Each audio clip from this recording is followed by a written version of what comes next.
I wrote a poem a few years ago, and every year since I've had to update it based on all the killings that are going on in our community and our society. And it's overwhelming. And I felt that it was time to share it, not only with my son, but with everyone else, because I have my son, I have a father, I have a brother, and I have plenty of people who look like me that this is affecting. Um, I am a writer, I am an educator, and at the end of the day, I'm always trying to teach my students as well as my own children. This poem is called Officer, Please. What if my son couldn't breathe, Mr. Officer? Would you shoot him or save him? He feels his breath escape him. He falls to the ground. His tears run down his face as he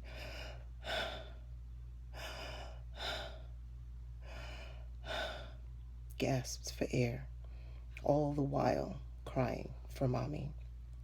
How long would you let him suffer? 30 seconds? 5 minutes? An hour? Or perhaps 4 hours and 30 seconds? At that moment, would it matter if he got 90s or 50s in school? Would you honestly care if he was in a gang or in the youth ministry at his church?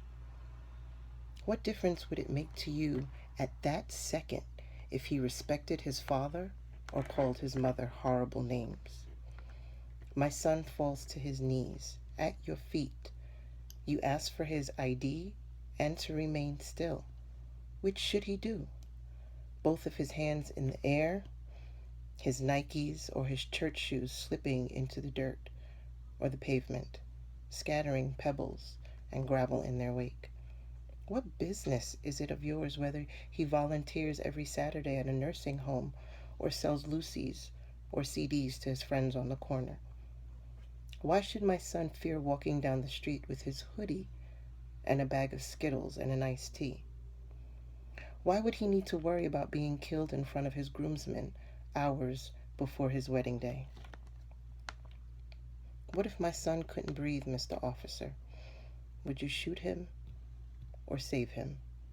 How could you confuse him, my sweet baby, with a criminal while simply walking down the staircase in his own apartment building or playing with his toy gun in the park? After pulling him over for a busted taillight, in that moment, will it strike you as odd that he is engaged to a loving woman or that he has a warrant out for unpaid child support? Should he be shot 1, 2, 3, 4, 5, 6, 7, 8 times in his back, in his chest, through his arm for this routine shot? But you have body cameras and he has an iPhone, right?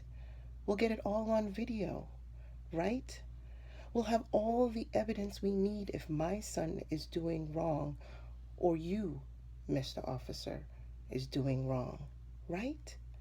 What happens if yours gets dislodged or his gets confiscated?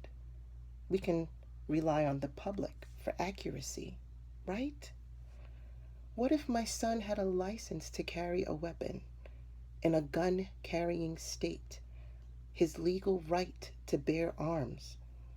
Would you shoot him on sight in a Walmart while buying a new gun? Let's switch for a moment. Do you have a child, Mr. Officer? Do you fear for his safety every single day? Do you wait up dressed every night, waiting in case you get a call about him? Does he look like me, or my husband, or my father, or my brother? Did you have to sit him down for the talk? Not about sex or drugs or how to shave with the grain, but that talk if he gets pulled over or stopped by the police, to just comply. And son, you may still die. No, but he is your child, right? You love him. You pray for him. You kiss him at night, just as I do with my son. Yeah, it's my son, though. That's the difference, isn't it? Understand, if you get hurt or killed or murdered in the line of duty, Mr. Officer, we've taught our son to mourn your losses and have empathy for you and your families. Let me ask you this. Right before your wife gave birth to him, did you both have just one wish? That same wish that every mother and father seem to have, despite race, color, or socioeconomic status? To please let him breathe on his own. Let him take his first breath. I did, as did my husband. But I gave birth to my son, not your wife.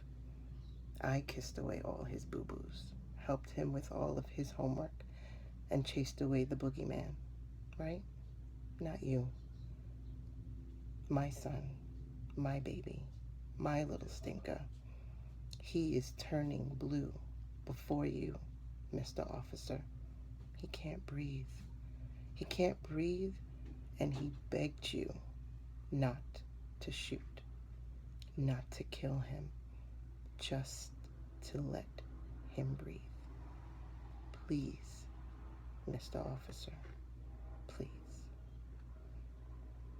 Anything you want to say? No, thank you.